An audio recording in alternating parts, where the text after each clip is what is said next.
Must have been from some nearby military base. They were wingtip to wingtip. Locked in the attack mode. Practicing somewhere. Waiting for the ultimate test. I stopped right in the middle of K Street and stood there, watching those planes. Horns started blowing. That thing said, honey, you're blocking traffic. You gotta move across the street. But no, I just stood there. She said, those planes remind you of Nam, don't they? I said, yeah. Yeah, they do. She said, you want to talk about it? Maybe it'll make you feel better. I said, no, I don't like to talk about it. She said, come on, maybe you get it off your chest. I said, no. She said, well, you don't hear it. I said, all right. The name on my uniform said Greasman Ellie, but everybody knew me as Sergeant Fury. Quang Tree, 1967. A hot day and we were deep in the poop. We're getting it from all sides. Flankers! I need flankers! But it looks like we're going to be overrun anytime. Come on, Kellen, check it. This ain't a tennis game. Fire! But before you know it, the concentration of enemy fire was so heavy that I knew we were going to be overrun at any time.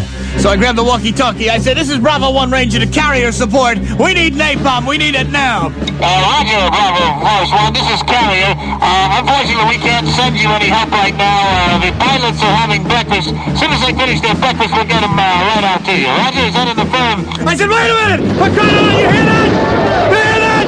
We're about to be overrun. Tell them they can skip their farina for wine for crying out loud. Right, looks like they just finished. They'll be out there to you at any time. I said, I can't believe this. I just can't believe it! I'm taking heavy casual. Finally, in the distance, I could see him like two specks in the sky. They came roaring low over the horizon. They saw the enemy positions, and they opened up. Let it happen! All right! It was great! It was great letting those rice patty daddies blow up into a million pieces. The men stood up and cheered as we watched the napalm cover the hill.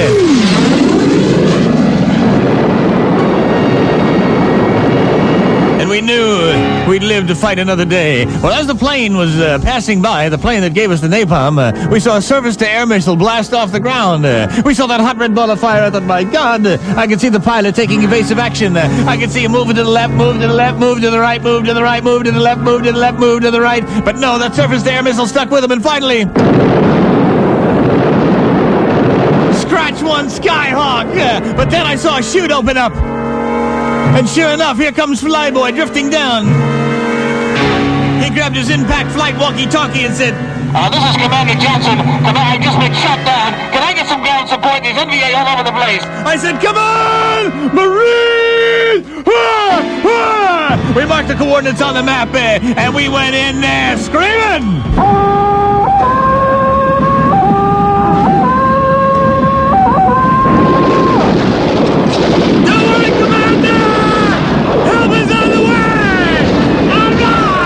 But we smoked what Charlie's there were. And he cut the chute off his back and stood there and said, my God, thank you. You saved my life. And I said, don't worry about it there, Commander. You saved our lives, too. And the tears were rolling down his cheeks. I said, what are you crying about? That you lost your aircraft? He said, no. They're serving beef brochet on board the carrier this evening, and I'm going to miss dinner. I said, well, hey, you're breaking my heart. Here, you can have some sea rations with us. He said, is there a place I can freshen up? I looked at him, I said, hey, Marines don't freshen up! Eat with your dirty hands, for crying out loud! He said, well, where are the facilities? I've got to go. I said, facilities? Facilities? This whole country is facilities! Just drop trow in the bushes over there, for crying out loud! What do you want, a porcelain convenience? And so, disgusted as he was, used to life on the aircraft carrier with all its plush conveniences, he got used to it, though. He got used to it. He remembered what it was like to be a Marine! A Marine! Back before he got his wings, back when he was in the mud, living wet, living with leeches, he remembered! We took him through the whole rest of our search and destroy mission. Before you knew it, he was firing an M16, throwing a bayonet, lobbing grenades, just like one of us. And a month later, when we were on R&R, we got a postcard from Commander Johnson inviting us to see the carrier. I said, guys, what do you say? And sure enough, we went out to the carrier and we sat there. All of us battle-hardened Marines with our wasted-looking faces and our hollow eyes sat around the carrier around all those fat guys, eating them good meals. And I could tell all the men were thinking the same things. Kalachecki was sitting there bending forks in his bare hands.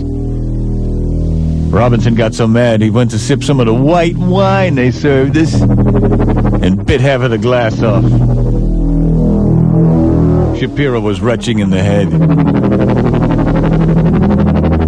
Finally, I said, hey, you guys mind if we take a walk around here? They said, no, have fun. You got any questions, come back. So I grabbed all the men. We went to the flight deck. And we stole flight suits. We put on helmets so they couldn't recognize us apart from the other guys. I said, men, what do you say you and I do a little target of opportunity? They said, but we don't know how to fly. I said, what do you want to know? You put it full throttle, it catapults you off the deck. You pull back on the stick, it goes up. You push forward, it goes down. What's to learn? What do you need, a Harvard degree? They said, well, I know. I said, watch me. And so we all climbed into aircraft and sat there waiting. The flight boss came out. All he could see was a helmet-covered head in there. He didn't know it wasn't Commander Johnson. He didn't know it wasn't Commander Culpepper. All he saw was a form in there. And sure enough, we gave him the thumbs-up sign. And I couldn't believe it when the engine started to throb underneath me. It was wonderful feeling their power. They waved and off we went!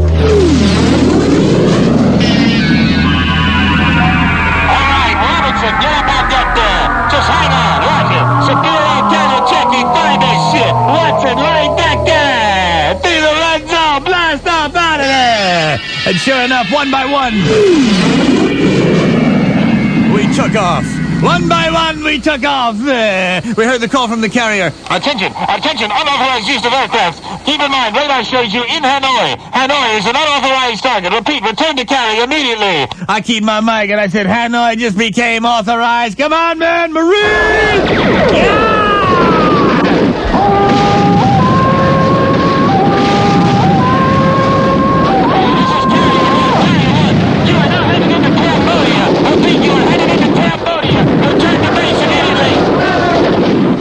Cambodia just became part of the war zone! Come on, boys! Let them out!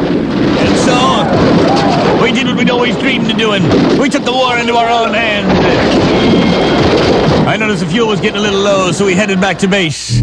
I opened the cockpit just so I could enjoy a camel as we flew back. At 10,000 feet. One by one, we landed. One by one, those arresting cables brought us to a dead stop, without the loss of a single aircraft. Needless to say, our welcome was far from a warm one. They snatched us out of those planes. They dragged us across the flight deck to the captain's quarters. He sat there unbelieving. He said, my God, you men must be insane. Do you realize that this is a war being run by the United States Army, the United States Marine Corps, the United States Navy, not a war run by Sergeant Fury and his men. When there's a battle to be fought, we'll decide it. When there's a country to be attacked, we'll decide it. When there's war to be waged, we'll wage it. You do not take the war into your own hands and jeopardize everything we've worked for the last 6 years. Is that understood? We screamed in unison. Yes, sir! He walked up and down the line, eyeing each man. He said, what have you men got to say for yourselves? And in unison, with tears in our eyes, we looked at each other, we looked at him, and we said, we